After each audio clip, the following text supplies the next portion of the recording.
Hi everyone, this is just a quick video to show you how to get text-to-speech on Storyworks.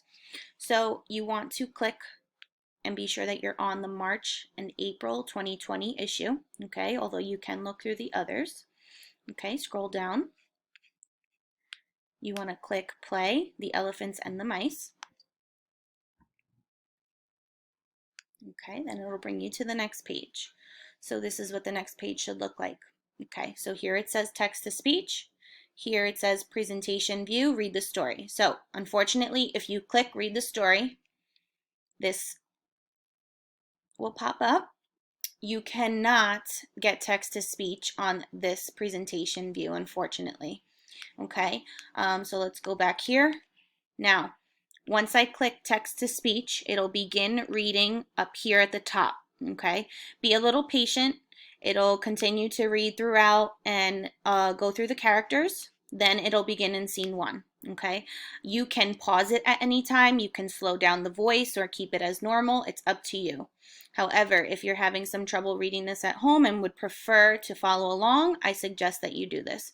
So I'll give you a quick little taste of what it sounds like. Here you go. The Elephants and the Mice. Kindness Can Have Unexpected Consequences.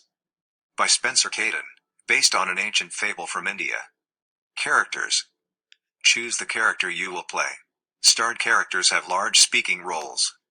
Storytellers 1, 2, and 3, S1, S2, S3, the mice, Uma Rohit, Uma's son Bina, Uma's daughter Mohan, Uma's neighbor Chandra, Uma's friend All Mice, to be read by a group.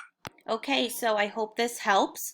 I will be posting this on the resource room page for School 3. It will go under 4th grade. So if you click 4th grade here, okay, there's also another tab, useful resources.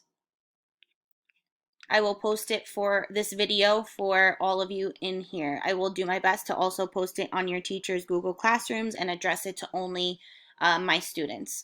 All right, talk to you soon. Bye.